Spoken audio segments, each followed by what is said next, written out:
کہ اس نے یہ کیوں کیا؟ انہوں نے کہا کہ یہ تو بول بھی نہیں سکتا اور کر بھی نہیں سکتا۔ تو آپ نے فرمایا کہ جب یہ بول نہیں سکتا، کسی قسم کا کوئی مدد نہیں کر سکتا، کوئی فائدہ نہیں دے سکتا، نقصان نہیں کر سکتا، تو تم لوگ اس کی پوجا کیوں کرتے ہو؟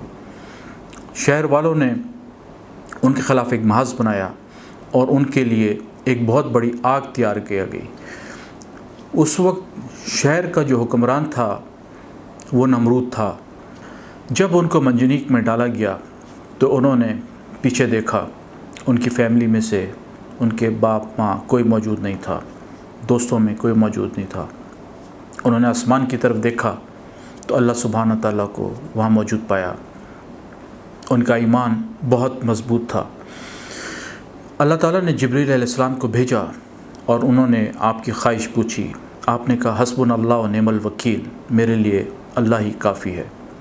جب انہیں آگ میں پھینک دیا گیا تو اللہ سبحانہ تعالیٰ نے فرمایا قلنا یا نارو کونی بردن و سلاما علی ابراہیم، اے آگ تو ٹھنڈی ہو جا اور سلامتی بن جا ابراہیم کے لیے۔ اگر آگ کو ٹھنڈا ہونے کا نہ کہا جاتا تو سردی کی شدت سے وہ جم جاتے۔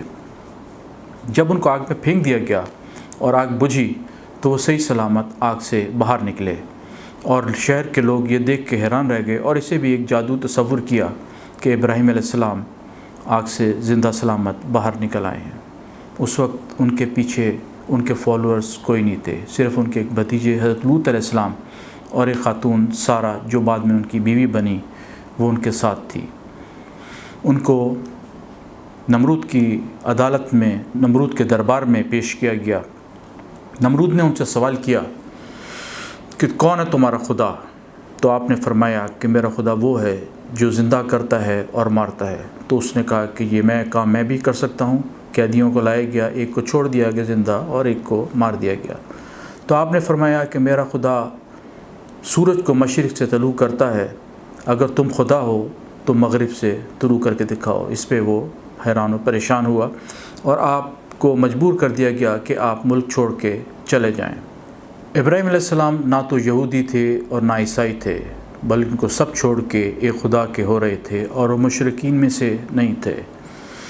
ان کا دین اسلام تھا اور وہ مسلمان تھے۔ اللہ سبحانہ تعالیٰ کے نزدیک دین ایک ہی ہے، ان دین عند اللہ الاسلام، وہ اسلام کا مذہب ہے۔ جب ابراہیم علیہ السلام کی عمر 80 برس سے بھی زیادہ تھی اور کچھ لوگوں کے مطابق 100 برس سے زیادہ تھی، تو آپ نے اللہ تعالیٰ سے دعا کی رب حب لی من الصالحین، یا اللہ مجھے نیک اولاد عطا فرما جو صالحین میں سے ہو۔ اللہ تعالیٰ نے آپ کی دعا قبول فرمائی اور حضرت اسماعیل علیہ السلام کی پیدائش ہوئی۔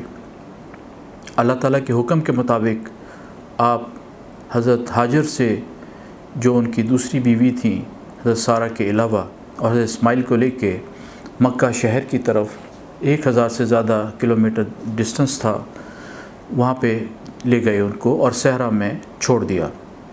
آپ حضرت ہاجر نے پوچھا کہ کیا آپ ہمیں اللہ کے حوالے کر کے جا رہے ہیں؟ تو آپ نے فرمایا ہاں۔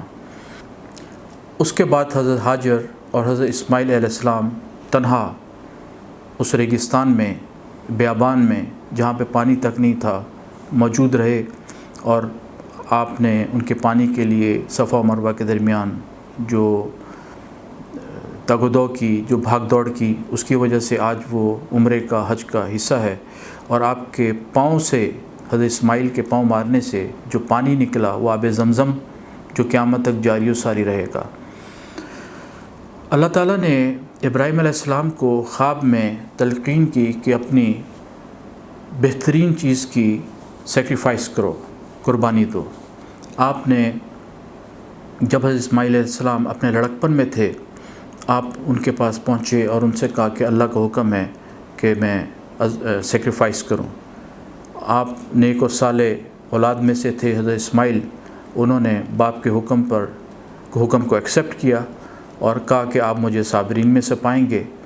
اور وہ تمام واقعہ کہ جب آپ چھری چلانے لگے تو ذبیحہ کے لیے اللہ تعالیٰ نے ایک مینڈھا یا دمبا بھیج دیا اور آپ کی قربانی کو ایکسیپٹ کر لیا، جو یہ قربانی قیامت تک کے لیے مسلمان دیتے رہیں گے، مینڈھے، بکرے یا بیل کی صورت میں۔ ناظرین، ابراہیم علیہ السلام جتنے ٹرائل سے اور جتنی مصیبتوں سے گزرے اس طرح بہت کم انبیاء گزرے ہیں۔ بچپن سے ہی ان کے ساتھ آزمائشوں کا ایک سلسلہ جاری رہا۔ جب وہ توحید کے علمبردار ہوتے ہوئے بالکل اپوزٹ اپنے باپ آزر سے، جو بتوں کا پجاری بھی تھا اور بت فروش بھی تھا، اس کے ساتھ کنفرنٹیشن ہوا۔ یہ تمام واقعات ان کی زندگی کا حصہ تھے جس میں وہ کامیاب ہوئے، اور اللہ تعالیٰ نے ان کو اعلیٰ مقام عطا فرمایا۔ خلیل اللہ یعنی کہ خدا کا بہترین دوست، جو ٹرائل ٹیسٹڈ ہو، جو موسٹ انٹیمیٹ فرینڈ ہو، کلوزسٹ فرینڈ ہو، اس کا ان کو لقب دیا گیا۔ آپ نے حضرت اسماعیل علیہ السلام کے ساتھ مل کے کعبۃ اللہ کی دیواریں بلند کیں، کعبۃ اللہ کی تعمیر ہوئی، اور آپ دعا کیے جاتے تھے کہ یا اللہ یہ ہماری عبادت قبول فرما، اور آپ اعلیٰ درجے پہ، اعلیٰ مقام پہ فائز ہیں اور اللہ تعالیٰ کے قریب ترین کلوزسٹ فرینڈز میں سے شمار ہوئے۔ ناظرین، یہ اللہ کے وہ دوست ہیں جن کا مقام بہت بلند ہے۔ آج ہم درود ابراہیمی پڑھتے ہیں نماز میں، اس کے بعد دعا ہے جو ہم پڑھتے ہیں، ربنا اغفر لی ولوالدی وللمؤمنین یوم یقوم الحساب، یہ دعا پڑھتے ہیں۔ اور بہت سی عبادات ہیں جو ابراہیم علیہ السلام سے ریلیٹڈ ہیں، جو دین ابراہیمی، جو اسلام کا دین تھا، اس سے ریلیٹڈ ہیں۔ آج کے لیے اتنا ہی، اگلے ایپیسوڈ میں پھر ملاقات ہوگی۔ اجازت دیجیے۔